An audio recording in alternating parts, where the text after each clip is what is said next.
ओम श्री गणाधिपतये नमः। आज मैं एक धर्म युद्ध के बारे में बात करना चाहता हूँ, जिस धर्म युद्ध को लड़ना हमारे लिए अति आवश्यक हो गया है। इस समय बांग्लादेश में कोई सरकार नहीं है। अगर हम चाहें तो इस समय बांग्लादेश पर आक्रमण कर पूरे बांग्लादेश पर नियंत्रण कर सकते हैं।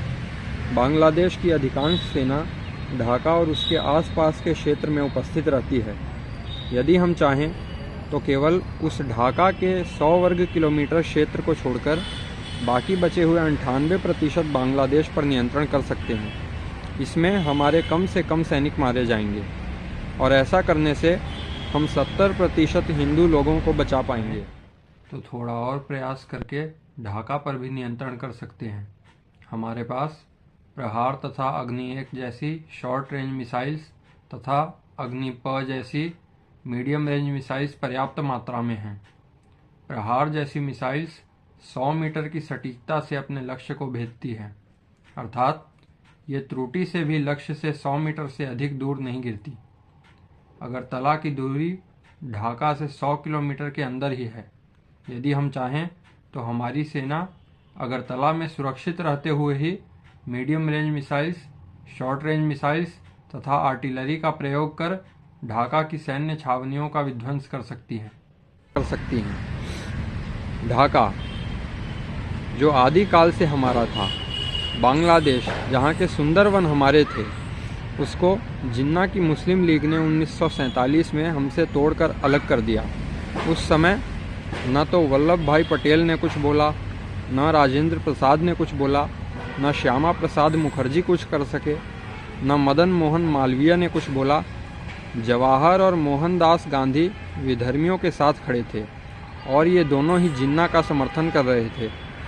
उस समय वल्लभ भाई पटेल ने कोई भरसक प्रयास नहीं किया।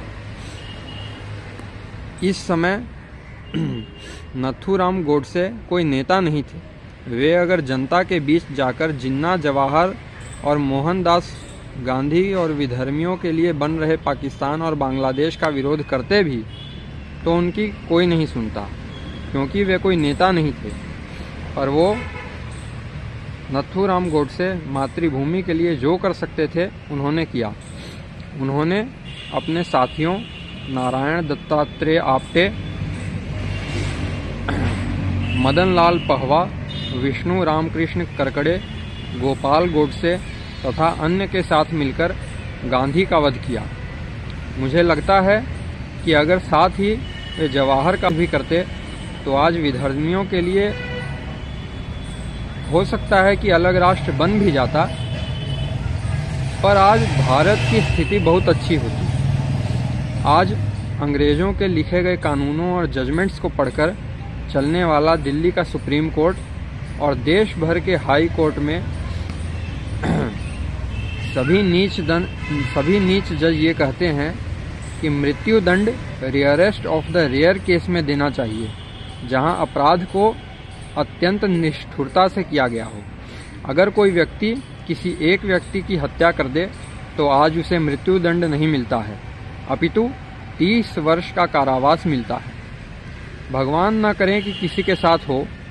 यदि किसी के साथ सबसे जघन्यतम अपराध बलात्कार हो जाता है तो अपराधी को अधिकतर केवल 10 से 30 वर्षों का कारावास होता है। पर उस समय मामूली रूप से मोहनदास गांधी पर गोली चलाकर गांधी का वध करने के लिए 2 देश प्रेमियों नथुराम विनायक गोडसे तथा नारायण दत्तात्रेय आप्टे को मृत्यु दंड मिला था। नारायण दत्तात्रेय आप्टे ने तो गोली भी नहीं चलाई थी, पर इसी पंजाब हाई कोर्ट ने 2 देश प्रेमियों को मृत्यु दंड देना उचित समझा। भगवान न करें किसी के साथ हो। यदि कोई सबसे जघन्यतम अपराध बलात्कार करता है तो ये सुप्रीम कोर्ट तथा हाई कोर्ट का जज उसे 10 से 30 वर्ष के कारावास का दंड देता है, जबकि उस अपराधी को मृत्यु दंड मिलना चाहिए। वो नीच अपराधी जब 10 या 30 वर्ष का कारावास काटकर छूटता है तब उसके मन में ये भाव होता है कि मैंने किसी पराई स्त्री की अस्मिता को छीन लिया, उसकी शुद्धता और गरिमा को लूट लिया, पर आज मैं स्वतंत्र हूँ और जीवित हूँ। वो स्त्री और उसका पूरा परिवार जीवन भर शोक में रहता है, पर वो नीच अपराधी केवल 10 से 30 वर्ष बाद छूट जाता है। उस पराई स्त्री के शरीर को भोग करके अपना बाकी जीवन खुशी से जीता है। उस नीच वेश्यापुत्र अपराधी को मृत्युदंड नहीं होता, पर 1948 में उन 2 देश प्रेमियों को मृत्युदंड हुआ था। हम 1947 की उस त्रुटि को आज सुधार सकते हैं। 1971 में हमारे सैनिकों ने बलिदान देकर जो बांग्लादेश को पाकिस्तान से स्वतंत्र किया, उस समय इंदिरा गांधी ने कहा कि ये बांग्लादेश विधर्मियों का ही है, और ऐसा कहकर हमारी सेना को बांग्लादेश से वापस बुला लिया। हमारी सेना पाकिस्तान में शकरगढ़, सियालकोट, लाहौर तथा सिंध के आसपास पहुंच चुकी थी। आज हम सभी पाकिस्तान में रह रहे हिंदुओं को बचा लिए होते। आज हमारा नियंत्रण पूरे बांग्लादेश पर होता और हमारे सनातनी लोगों पर विधर्मी अत्याचार नहीं कर रहे होते। पर उस समय इंदिरा ने हमारी सेना को पाकिस्तान से भी वापस बुला लिया था। हमारी यशस्वी सेना पाकिस्तान में 20 से 50 किलोमीटर तक अंदर घुस चुकी थी। कुछ ही समय में हम आधे पाकिस्तान पर नियंत्रण कर लिए होते, पर इंदिरा ने सेना को वापस बुला लिया और हमें उपहार में पाकिस्तान अधिक्रमित क्षेत्र मिला है। 1971 में भी हम बांग्लादेश के सभी सनातनियों को तथा पाकिस्तान में रह रहे आधे हिंदुओं को बचा सकते थे, पर सनातन समाज में रह रहे लोग चुप रहे। आज जब बांग्लादेश में कोई सरकार नहीं है, तब आज भी हम बांग्लादेश पर आक्रमण कर अधिकांश सनातनियों को बचा सकते हैं। पर यह नरेंद्र दामोदर दास मोदी न जाने किस बात की प्रतीक्षा कर रहा है। स्वयं को हिंदुओं का नेता कहता है, पर क्या इसे बांग्लादेश की सनातनी महिलाओं की चिंता नहीं?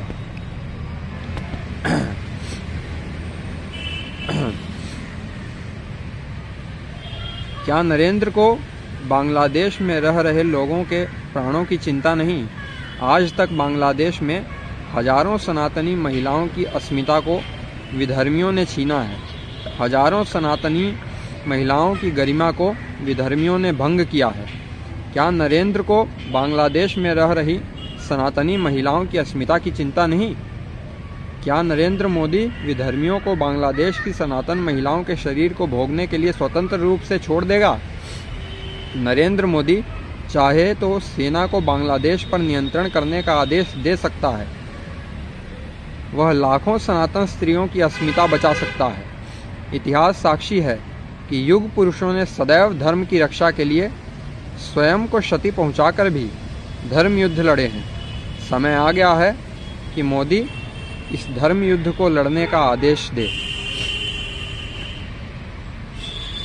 बांग्लादेश में रह रही लाखों सनातन स्त्रियों की अस्मिता की रक्षा करने के लिए पूरे बांग्लादेश पर नियंत्रण करें। कुछ लोग कहते हैं कि यह अमेरिका का षड्यंत्र है ताकि भारत बांग्लादेश से युद्ध लड़ने लगे और भारत की जीडीपी ग्रोथ रुक जाए। कुछ लोग यह कहते हैं कि यूनुस भी यही चाहता है कि युद्ध हो और यूनुस बांग्लादेश का नेता बन जाए। हमें धर्म की रक्षा के लिए जीडीपी ग्रोथ की चिंता नहीं करनी चाहिए। क्या लाखों सनातनी महिलाओं की अस्मिता को हम जीडीपी ग्रोथ से तोल देंगे? नहीं, सनातनी महिलाओं की अस्मिता अमूल्य है और सनातनी महिलाओं की अस्मिता की रक्षा के लिए हमें अवश्य युद्ध लड़ना चाहिए। हमें इसकी चिंता नहीं करनी चाहिए कि यूनुस नेता बनता है या नहीं। हम चाहें तो युद्ध में यूनुस का वध भी कर सकते हैं। इसके बाद कुछ लोग ऐसा बोलते हैं कि यदि हम बांग्लादेश में घुसे तो पूरे बांग्लादेश में सनातनियों को काटा जाएगा। ये भी केवल डर फैलाने वाली बात है। हमारे पास आधुनिक ड्रोन व मिसाइलें हैं। बांग्लादेश पर आक्रमण करने के बाद अन्य क्षेत्रों में सनातनियों को अगर काटा जाने लगे तो हम उन क्षेत्रों पर बम की वर्षा कर सकते हैं। हम उन क्षेत्रों में सनातन लोगों की रक्षा के लिए मिसाइलों का तथा ड्रोन का प्रयोग कर सकते हैं। जैसे जैसे हमारी सेना शहरों के निकट पहुंचती जाएगी, वैसे वैसे सभी विधर्मी अपने घरों में छुप जाएंगे या शहर को छोड़कर भाग जाएंगे। और जहां अगर सनातनियों को काटा जाने लगा, वहां पर यदि हम बम वर्षा कर दें और ड्रोन से सर्वेलेंस कर उग्रवादी विधर्मियों की भीड़ पर मिसाइलों से आक्रमण करें, तो कम ही समय में बांग्लादेश पर नियंत्रण कर बांग्लादेश में शांति स्थापित कर सकते हैं। बम वर्षा करने और ड्रोन से सर्वेलेंस कर उग्रवादी विधर्मियों की भीड़ पर मिसाइल से आक्रमण कर उग्रवादी विधर्मियों पर नियंत्रण कर सकते हैं। इसके लिए हमें सनातनी महिलाओं की रक्षा के लिए यह धर्म युद्ध अवश्य लड़ना चाहिए। नहीं तो जिस प्रकार बांग्लादेश में सनातनियों को चुनकर मारा जा रहा है, मुझे लगता है कि कुछ समय बाद ही बांग्लादेश में सभी सनातनी महिलाओं पर संकट आ जाएगा। मेरे द्वारा इतना समझाने के बाद भी यदि नरेंद्र मोदी बांग्लादेश में सनातनी लोगों, विशेषकर सनातनी महिलाओं की अस्मिता की रक्षा के लिए धर्म युद्ध नहीं लड़ता है, तो वह हिंदू हित में नहीं है। सनातन समाज में रहने वाले प्रत्येक व्यक्ति को यह समझना होगा कि विधर्मी हर उस लड़ाई को लड़ते हैं जिससे इस्लाम फैल सके और अन्य धर्मों को क्षति पहुंचे। वो एक एक छोटी से छोटी लड़ाई लड़ते हैं। वो जीडीपी ग्रोथ की चिंता नहीं करते, न ही वो विधर्मी इस बात की चिंता करते हैं कि यूनाइटेड नेशंस क्या बोलेगा। हम सभी सनातनी लोगों को नरेंद्र मोदी को प्रेशराइज करना होगा ताकि ये सरकार इस धर्म युद्ध को अवश्य लड़े। अपने घरों से निकलें तथा भाजपा कार्यालयों के सामने विरोध प्रदर्शन निकालें। इंडिया गेट पर आएं, जंतर मंतर पर आएं और सड़कों पर बैठकर बांग्लादेश के सनातनियों की रक्षा के लिए भारत द्वारा सैन्य हस्तक्षेप की मांग करें। भारत सरकार यदि प्रत्यक्ष रूप से युद्ध न भी लड़ना चाहे तो हम अप्रत्यक्ष रूप से लड़ें।